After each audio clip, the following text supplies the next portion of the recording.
Joint effusion क्या है, घुटने में सूजन क्यों आती है दोस्तों, क्या कारण है, उसको कैसे ठीक कर सकते हैं। मेरा नाम डॉक्टर मनु वोरा, मैं एक आर्थ्रोस्कोपिक सर्जन हूं गुड़गांव के अंदर। दोस्तों, अगर आपके घुटने में चोट लगी है या चोट नहीं लगी है फिर भी सूजन आ रही है, आप एमआरआई कराते हैं तो कई बार उसमें एक वर्ड लिखा हुआ आता है जॉइंट इफ्यूजन। बहुत सारे लोग मेरे से पूछते हैं डॉक्टर साहब ये क्या है जॉइंट इफ्यूजन, बहुत ज्यादा चिंतित रहते हैं लोग इस वर्ड को देख के। जब मेरे पास आते हैं लोग तो हम लोग उस पर डिस्कस भी नहीं करते ज्यादा, हम लोग ध्यान देते हैं अच्छा लिगामेंट ठीक है या टूटा हुआ है, मेनिस्कस कैसे है, कार्टिलेज कैसा है। जॉइंट इफ्यूजन को हम कई बार नजरअंदाज कर देते। लोग बड़े चिंतित होते हैं कि डॉक्टर साहब आपने इसके बारे में कुछ नहीं बताया, इसका क्या इलाज करोगे। अगर कोई पेशेंट आता है जिसका एसीएल टूटा हुआ है और मैं उसको बहुत देर समझाता हूँ कि आपका एसीएल कैसे टूटा है, उसका ऑपरेशन करना पड़ेगा या बिना ऑपरेशन ठीक करेंगे, ये ट्रीटमेंट प्लान है। पूरे कंसल्टेशन के बाद वो मुझसे पूछता है कि ये जो जॉइंट इफ्यूजन है डॉक्टर साहब इसका तो आपने बताया नहीं। तो आखिर ये जॉइंट इफ्यूजन क्या है दोस्तों, इतना कंफ्यूजन क्यों है इसको लेके। तो दोस्तों, जॉइंट इफ्यूजन का मतलब है कि जो घुटना है उसका में जो साइनोवियल फ्लूइड रहता है वो इंक्रीज हो गया है। Generally 5 to 10 ml synovial fluid रहता है हमारे नी जॉइंट के अंदर और ये प्रोड्यूस करती है साइनोवियल लाइनिंग जो कि हमारे नी जॉइंट के अंदर रहती है। घुटने में सूजन तब बढ़ती है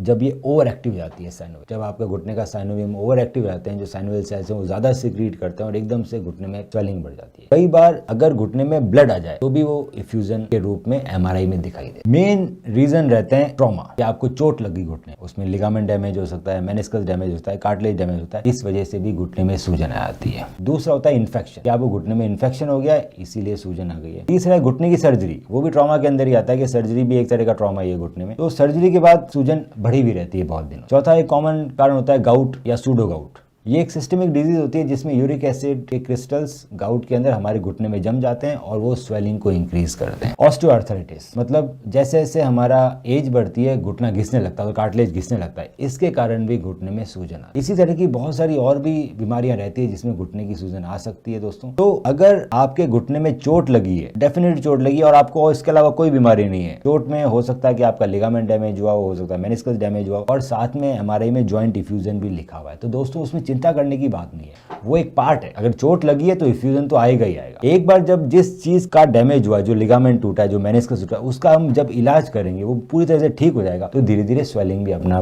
डाउन होती रहती है और इफ्यूजन आपका खत्म हो जाएगा। पर सर्जरी के बाद इफ्यूजन बढ़ जाता है, वो धीरे धीरे खत्म होता है। इसीलिए सर्जरी के बाद हम पेशेंट को बोलते हैं कि रेगुलर आइस पैक्स करने, एक्सरसाइज करनी है। आइस पैक से धीरे धीरे, बर्फ की सिकाई से धीरे धीरे सूजन कम होती है सर। दूसरा, अगर आपकी सूजन इन्फेक्शन के कारण है तो उसका अलग इलाज होता है। कई बार उसमें आर्थ्रोस्कोपिक डिब्राइडमेंट करना पड़ता है, आर्थ्रोस्कोपी करनी पड़ती है, छोटा दूरबीन से ऑपरेशन करके सारा इन्फेक्शन बाहर निकाल देते हैं तो हमारे धीरे धीरे सूजन खत्म हो जाती है और एंटीबायोटिक्स पे पेशेंट को लंबे समय तक रखा जाता है। गाउट, इसके कारण सूजन होती है तो गाउट की एंटी गाउट मेडिकेशन चलती है ताकि यूरिक एसिड बहुत ज्यादा यहाँ वहाँ डिपोजिट ना हो आपके जॉइंट्स के अंदर और धीरे धीरे आपकी सूजन और जॉइंट पेन है वो कम हो। अगर आपको ऑस्टियोआर्थराइटिस की वजह से सूजन आ रही है तो इसमें रेगुलर एक्सरसाइज करने से या पीआरपी के इंजेक्शंस लेने से भी आराम मिलता है और धीरे धीरे सूजन कम होती है और दर्द कम होता है। तो दोस्तों, अगर आपके एमआरआई में इफ्यूजन लिखा हुआ है तो ज्यादा चिंता ना कीजिए। अगर चोट के कारण ये इफ्यूजन है तो अपने आप वो, जैसे ही हम उस बीमारी का इलाज करेंगे वो धीरे धीरे धीरे अपने आप ठीक। बहुत इंपॉर्टेंट है कि कई बार क्या होता है, सूजन बहुत ज्यादा आ गई तो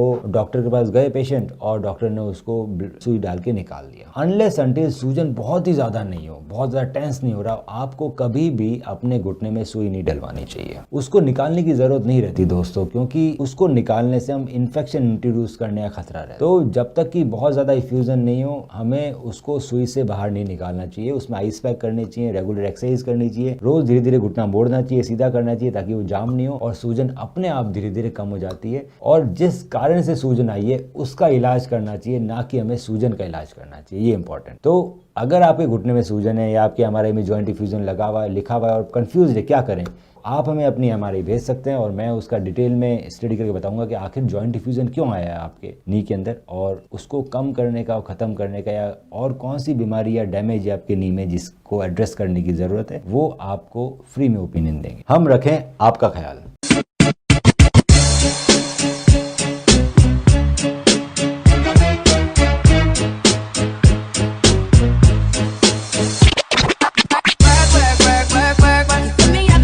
ऑर्थो स्पोर्ट्स इंजरी के साथ भी, इंजरी के बाद भी